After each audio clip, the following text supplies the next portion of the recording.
Gonna go over to my good friend now, Frank Sheepshank, with some sport news. Johnny boy, is that you? I'm so tired. I don't know what happened yesterday. And yet you haven't replied to any of my 612 text messages. I've been busy, Frank. Now give me some sport. Busy? You call sitting in the studio reading off an autocue busy?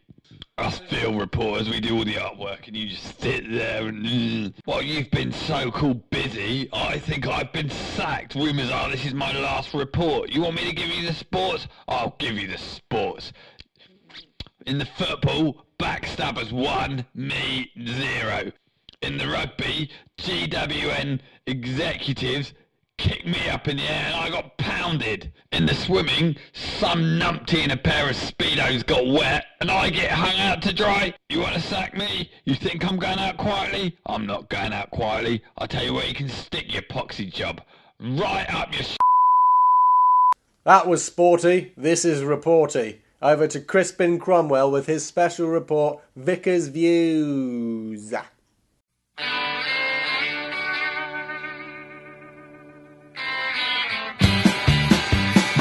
Good morning. Will you join us again on Vicar's Views?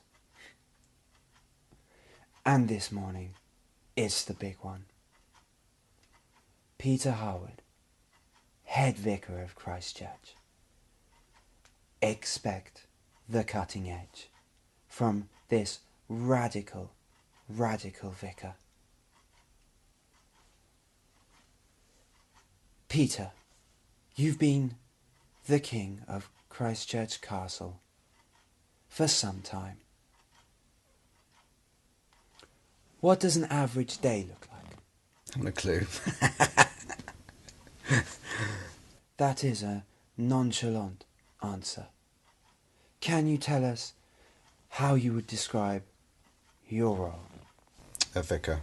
How would you describe Christchurch? A massive barn of a church. What went through your head when you first saw it? A whopper. We have heard you are a fine sportsman. What sports do you play, Peter? Rugby. Theology. Theology? That's a rather unusual sport. Have you any notable achievements in the sport theology? Finals for theology.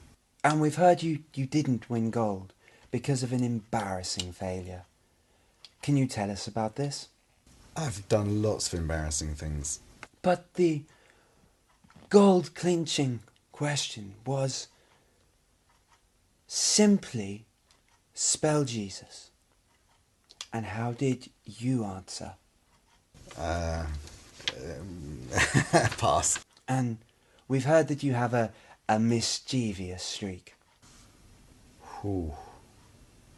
Apparently, you sneak into other churches. And can you tell us, what do you wear? Hoodie. What do you do, Peter? What is your trademark of mischief? Shouting out in a service, a communion service, at the top of my voice, where it says, where you're supposed to say, Christ has died, Christ has risen, Christ will come again. And I shouted out, God has died. Then what happens? What is the common action taken after your mischievous acts?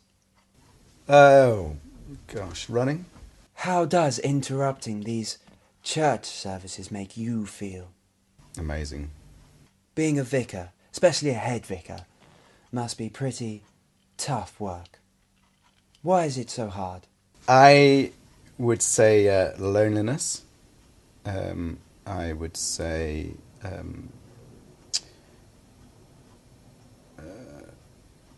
postmodernism, where there are few reference points to understand life and to get any sort of perspective on life.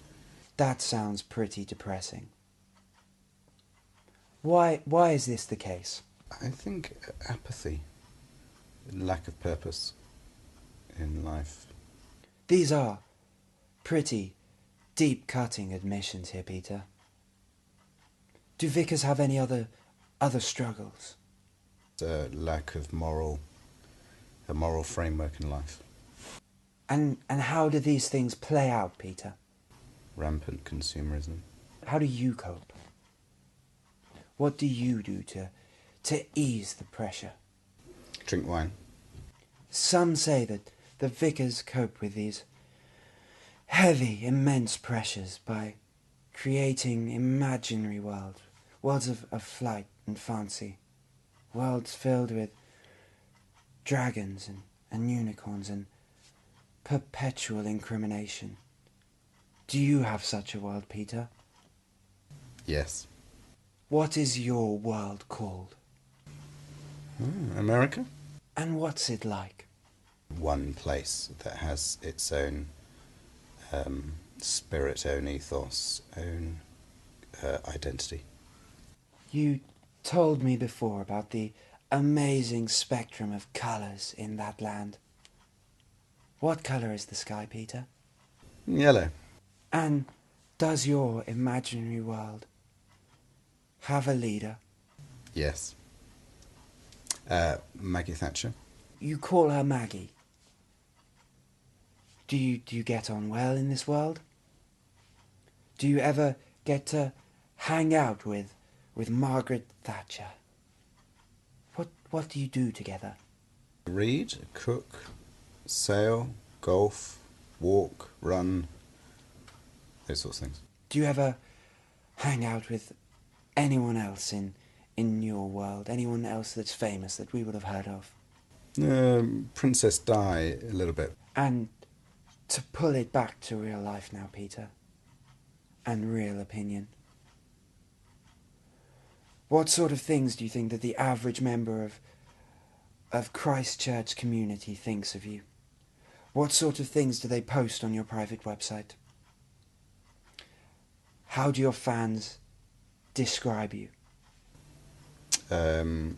Gosh, he was a radical, a bit of a revolutionary, unique, inspiring,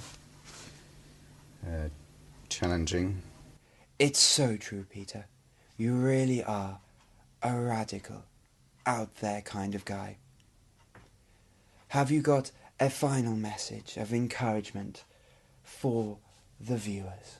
We will always fail. Thank you, Peter. Back to you, John. That was the news. That was the news. That was the news. That was the news. This was the news. Alvida saying adieu to you, not you, and to you.